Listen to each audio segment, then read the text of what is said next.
محمد ونصلی علی رسولہ الکریم والمہدی الموعود علیہ الصلاۃ والتسلیم، اما بعد فقد قال اللہ تبارک و تعالی فی کلامہ القدیم والفرقان العظیم، اعوذ باللہ من الشیطان الرجیم، بسم اللہ الرحمن الرحیم، ربنا لا تزغ قلوبنا بعد اذ ہدیتنا الی آخر الآیہ۔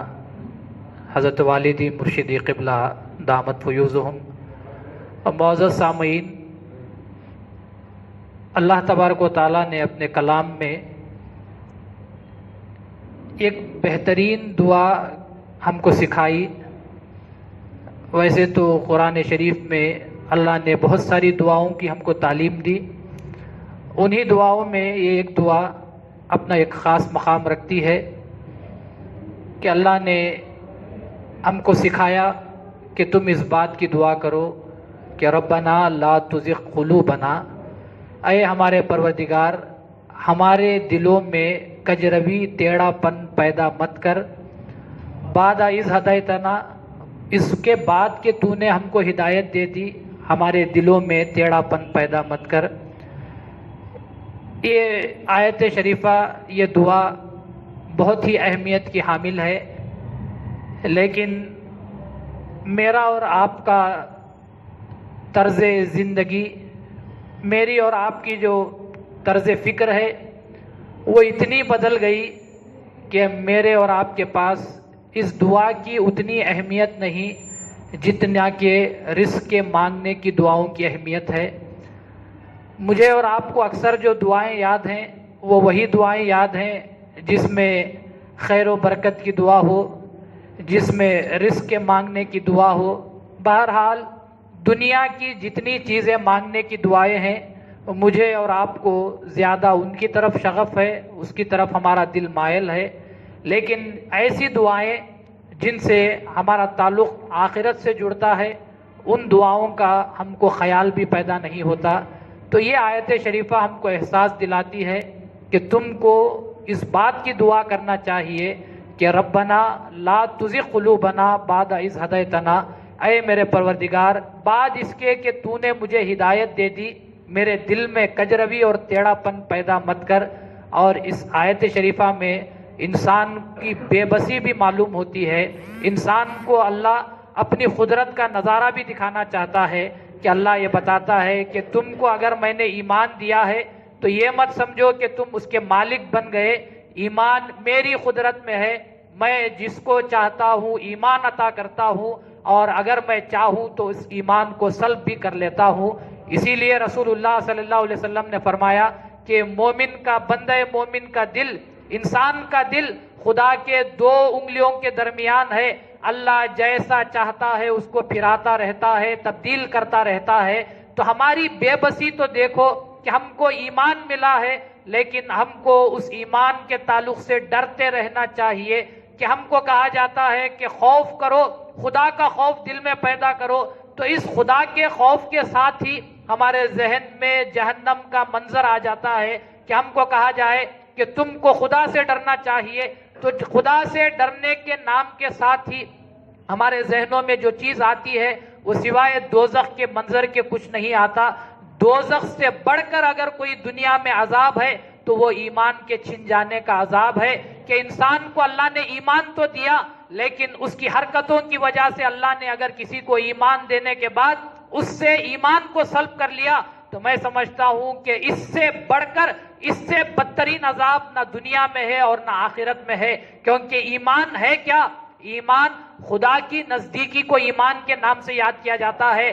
جب خدا نے کسی کو اپنے آپ سے دور کر دیا تو اس سے بڑھ کر عذاب کی اور کیا صورت ہو سکتی ہے؟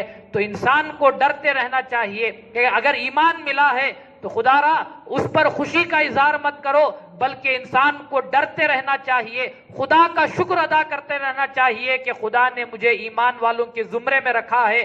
اور انسان کو ہر عمل پر ڈرتے رہنا چاہیے کہ میرے کون سے عمل سے میرے ایمان میں نقصان پیدا ہو رہا ہے۔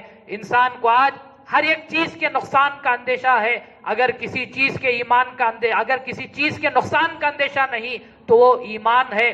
پہلے کے جو بزرگان دین تھے اور آج کی جو ہماری زندگی ہے، ہمارے لوگوں کی زندگی ہے، ان میں اگر ہم ذرا بڑا فرق دیکھنا چاہیں تو ایک فرق ہم کو یہ نظر آتا ہے کہ ان کے پاس ایمان کی اہمیت تھی، ہمارے پاس دنیا کے سامان کی اہمیت ہے۔ دنیا کا سامان جاتا ہے تو ہم کو خوف ہوتا ہے، ہم کو رنج ہوتا ہے۔ ان کو جو رنج ہوتا تھا دنیا کے سامان کا نہیں بلکہ ایمان میں کمی واقع ہوتی تھی تو ان کو رنج ہوا کرتا تھا۔ اسی لیے جب مہدی موعود علیہ السلام سے پوچھا گیا کہ آپ کا جو سامان لوٹا گیا ہے آپ فہرست دے دو تو بادشاہ واپس کر دے گا، مہدی موعود علیہ السلام نے فرمایا ہمارا جو سامان ہے وہ ایمان ہے، ہم ایسی جگہ رکھتے ہیں جہاں کسی چور کا ہاتھ پہنچ نہیں سکتا۔ تو معلوم یہ ہوتا ہے کہ اصل جو چیز ہے وہ ایمان کی حفاظت ہے۔ انسان کو اپنے آپ پر ذرا غور کرتے رہنا چاہیے کہ میرے ایمان میں کبھی کمی تو واقع نہیں ہو رہی ہے۔ اب انسان کو معلوم کیسے ہو کہ ایمان میں کمی واقع ہو رہی ہے یا نہیں ہے؟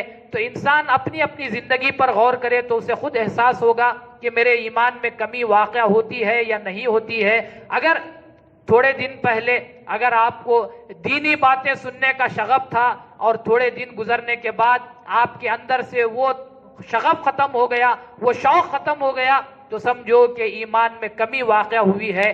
اگر آپ کو تھوڑے دن پہلے بزرگان دین کا نام لیتے ہی آپ کے دل میں ایک خواہش پیدا ہوتی تھی، ان کے تعلق سے محبت پیدا ہوتی تھی، اگر تھوڑے دن گزرنے کے بعد وہ چیز ختم ہو گئی تو سمجھو کہ ایمان میں کمی واقع ہوئی۔ قرآن کی تلاوت شوق سے ہوتی تھی، اب کمی واقع ہوئی ہے، قرآن پڑھنے کا خیال بھی نہیں آتا تو سمجھو کہ ایمان میں کمی واقع ہوئی۔ بزرگان دین کی صحبت میں بیٹھتے تھے، گھنٹوں گزر جاتے تھے، لیکن اب حالت یہ ہے کہ ان کے چہرے کو دیکھنا بھی ہم پسند نہیں کرتے تو سمجھو کہ ایمان میں کمی واقع ہو گئی۔ کیوں؟ کیونکہ اللہ نے جو ایمان کو سلب کرنے کی باتیں بتائی ہیں قرآن شریف میں وہ یہی کہ جو اللہ کی آیتوں کا انکار کرتے ہیں، اللہ کی آیتوں کا مذاق اڑاتے ہیں، اللہ ان کے دلوں سے ایمان کو سلب کر لیتا ہے۔ اب جیسے ہی اس آیت شریفہ کو ہم پڑھتے ہیں کہ اللہ کی آیتوں کا انکار کرنا، اللہ کی آیتوں کا مذاق اڑانا، ہمارا ذہن جاتا ہے تو زیادہ سے زیادہ قرآن کی آیتوں کی طرف جاتا ہے۔ ہم اپنے دل کو تسلی دے لیتے ہیں کہ ہم نے تو کبھی قرآن کی آیت کا انکار نہیں کیا، ہم نے تو کبھی قرآن کی آیتوں کا مذاق نہیں اڑایا۔ قرآن میں اللہ نے قرآن کی آیت کا ذکر نہیں کیا، اللہ کی آیتوں کا ذکر کیا ہے۔ اللہ کی آیتیں کیا ہیں؟ وہ چیز جو تم کو خدا سے نزدیک کرنے والی ہے انہی کو اللہ کی آیتوں کے نام سے یاد کیا جاتا ہے۔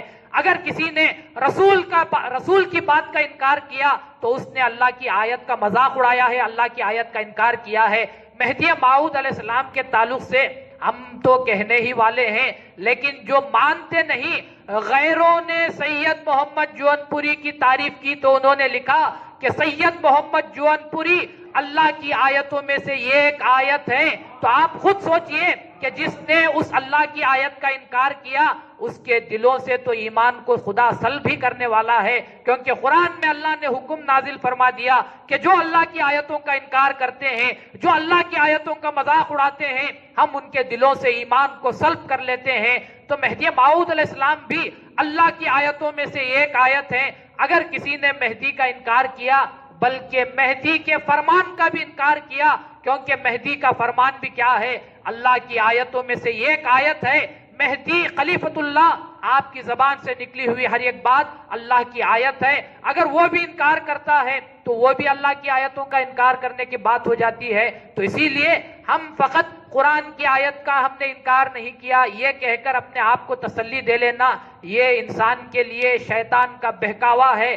آپ دیکھو کہ اپنی اپنی زندگی میں تم نے کب کب اللہ کی آیتوں کا انکار کیا ہے۔ اللہ کی آیت جو تم کو اللہ کے قریب کرنے والی ہے، کئی ایک مرتبہ حادثات بھی ہوتے ہیں تو وہ اللہ کی طرف سے تمہارے لیے رہنمائی ہوتی ہے کہ وہ اللہ تم کو، جو تم غلط راستے پر چلتے جا رہے تھے، راستے میں کوئی رکاوٹ پیدا ہوتی ہے، وہ اللہ کی آیت ہوتی ہے، وہ تم کو وہاں سے ہٹا کر سیدھے راستے کی جانب لانے کے لیے ہوتا ہے۔ اس وقت تم نے اگر اس آیت کا انکار کر دیا اور کہا کہ یہ تو سب کے ساتھ ہوتا ہے، میرے ساتھ بھی ہوا ہوگا، اور تم اسی راستے پر چلے گئے تو ہوا کیا؟ اللہ نے اپنی ایک آیت کو، نشانی کو تمہارے سامنے رکھا تاکہ تم اس سے بچ جاؤ، لیکن تم نے اس کا انکار کرتے ہوئے اس آگے بڑھتے ہوئے چلے گئے۔ حضرت یوسف علیہ السلام کو جب زلیخا نے ایک غلط کام کی طرف دعوت دی تو قرآن میں آیت موجود ہے کہ یوسف علیہ السلام کو ایک نشانی بتائی گئی۔ مفسرین نے لکھا کہ وہ نشانی کیا ہے، تو انہوں نے کہا کہ حضرت یوسف علیہ السلام کو یعقوب علیہ السلام کی صورت دکھائی گئی، تو یوسف علیہ السلام نے اس بات سے صاف انکار کر دیا۔ تو معلوم یہ ہوتا ہے کہ ہم جو آپ کو کہتے ہیں کہ ہمیشہ مشاہدہ کرنا چاہیے، مرشد کا مشاہدہ تم کو برائی سے روکتا ہے، تو یوسف علیہ السلام کے واقعے سے معلوم ہوا کہ یعقوب علیہ السلام کی صورت بتائی گئی تو وہ مشاہدہ تھا کہ ہم کو یوسف علیہ السلام کو برائی سے روکا گیا۔ تو یہ جو مرشد ہوتے ہیں یہ اللہ کی آیت ہوتی ہے، جب تک تم ان کی نشانیوں کو دیکھتے رہو گے تم صحیح راستے پر رہو گے اور برائی سے اپنے آپ کو بچاتے رہو گے۔ تو خدا را اپنے اپنے ذہنوں کو کھولو کہ اللہ کی آیتوں سے مراد کیا ہے۔ وہ نشانی جو تم کو خدا سے قریب کرنے والی ہے وہ اللہ کی نشانی ہے، اور ہمارے لیے ہمارے بزرگان دین ہیں، ہمارے مرشد ہیں، وہ اللہ کی نشانیاں ہوتی ہیں، کیونکہ رسول اللہ صلی اللہ علیہ وسلم نے صاف طور پر فرمایا کہ جو اللہ کے خاص بندے ہوتے ہیں ان کی علامت کیا ہے، تو کہا گیا کہ اذا رؤوا ذکر اللہ، کہ جب تم ان کو دیکھو تو خدا یاد آ جائے۔ تو اسی لیے ہم کو ان لوگوں کی صورت کو دیکھتے رہنا چاہیے۔ صحبت صادقین کیوں فرض کیا گیا؟ کیونکہ ان صحبت میں بیٹھنے سے انسان کے ایمان کا تحفظ ہوتا ہے، انسان کے ایمان کو جلا ملتی رہتی ہے۔ جتنا انسان صحبت سے دور بھاگ رہا ہے اتنا اس کے ایمان میں کمی واقع ہوتی ہوئی چلی جا رہی ہے۔ تو یہ جو واقعات ہیں، یہ واقعات آپ یہ مت سمجھو کہ کوئی نئے واقعات ہیں۔ رسول اللہ صلی اللہ علیہ وسلم کے دور میں صحابہ کرام، وہ صحابہ کرام جن کی نظروں کے سامنے رسول ہیں، جنہوں نے رسول کے ہاتھ پر بیعت کی، جن کی نظروں کے سامنے قرآن نازل ہوتا تھا، وہ صحابہ کرام پر بھی شیطان نے غلبہ پایا تو وہ لوگ اسلام سے ہٹ کر وہی مشرکین کے زمرے میں شامل ہو گئے، رسول کی صحبت سے دور ہو گئے۔ تو یہ دین کو چھوڑنا یہ کوئی نئی چیز نہیں۔ رسول اللہ صلی اللہ علیہ وسلم کے دور میں صحابہ کرام جو رسول کے ساتھ رہا کرتے تھے، جنہوں نے رسول کے ہاتھ پر بیعت کی، ان پر بھی شیطان نے غلبہ پا لیا۔ لیکن یہ واقعات ہم کو کیا سکھاتے ہیں؟ وہ سیکھنے کی ضرورت ہے۔ یہ واقعات ہم کو یہ سکھاتے ہیں کہ اپنے اپنے ایمان کا تحفظ کرو۔ ایمان کی سلامتی کے لیے جو تمہارے پاس مرکز موجود ہے، اس مرکز سے جتنا قریب ہو سکتے ہیں اتنا قریب ہونے کی کوشش کرو۔ یہ جو مہدی موعود علیہ السلام نے فرائض ولایت آپ نے بتائے، یہ فرائض ولایت ہے کیا؟ تمہارے ایمان کی تحفظ کے لیے جو باؤنڈری قائم کی گئی انہی کو فرائض ولایت کے نام سے یاد کیا جاتا ہے۔ جب تک وہ باؤنڈری سلامت ہے تمہارا ایمان سلامت ہے۔ جہاں اس باؤنڈری میں شگاف پیدا ہوتا ہے وہیں سے ایمان کے ضیاء کا سلسلہ شروع ہونے لگ جاتا ہے۔ تو آپ صحبت اختیار کرو، آپ کو فرائض ولایت پر عمل کرنا ہے۔ جتنی باؤنڈری مضبوط ہے اتنی ہی آپ کا ایمان بھی سلامت ہے۔ خدا تعالیٰ سے دعا ہے کہ خدا تعالیٰ ربنا لا تزغ قلوبنا بعد اذ ہدیتنا، اے اللہ ہمارے ایمان کو سلامتی کے ساتھ آخر دم تک اس ایمان پر قائم رہنے کی ہم سب کو توفیق عطا فرما۔ آمین۔ وآخر الدعوانا ان الحمد للہ رب العالمین۔